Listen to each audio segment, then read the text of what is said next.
Hey everyone, and welcome back to Revelation Reflections. We're going to finish up the chapter 21 today. We're reading verses 9 through 27.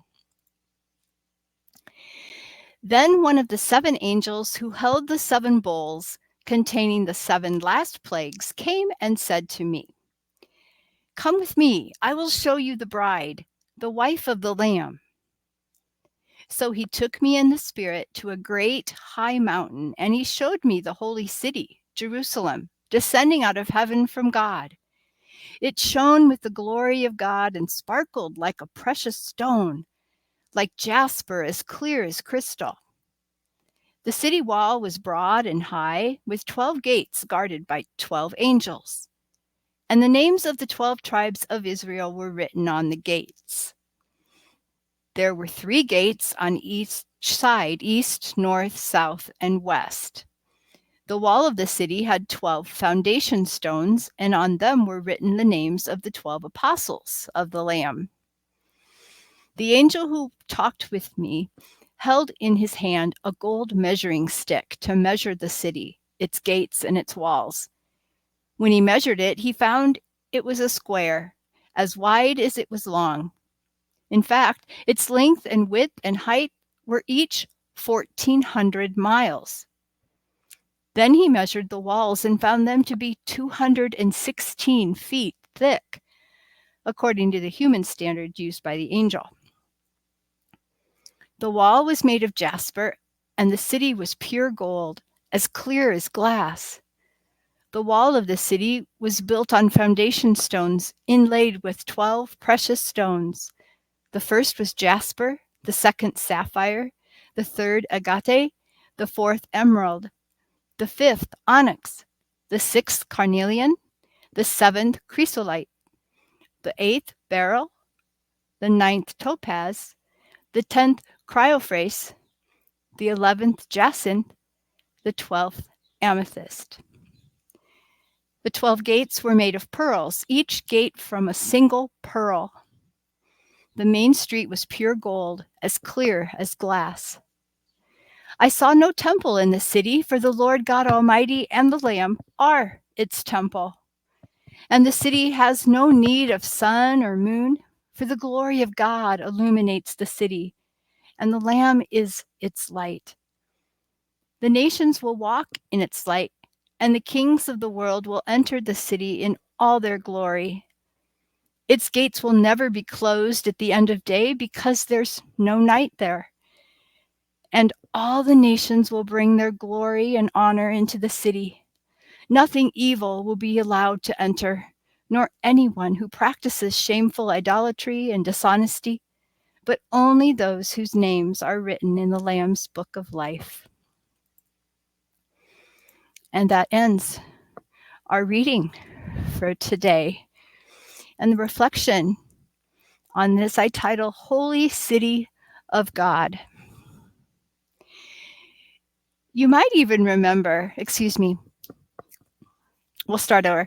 We've probably all heard a joke or two about the pearly gates of heaven. You might even remember how St. Peter is said to be standing there as the gatekeeper. Now you know where this picture comes from and how totally off base the description truly is.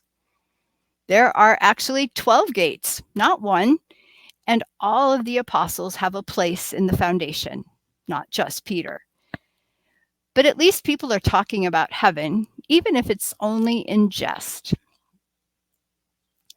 God is preparing a beautiful place for us. The magnificence defies description. While the dimensions were meant to be symbolic, they are given in great detail. What we do see may have been lost in translation. Each measurement represents a multiple of 12. You'll recall that in the Bible, the number 12 represents God's people. First, there are the 12 tribes, then the 12 apostles of the Lamb. The holy city of God beautifully represents the people who have stayed true. There are even 12 precious gems adorning the city.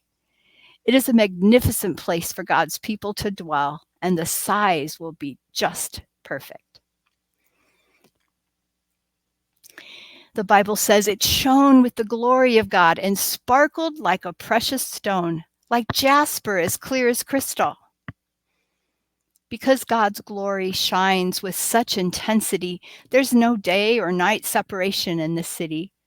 We read, "And the city has no need of sun or moon, for the glory of God illuminates the city, and the Lamb is its light."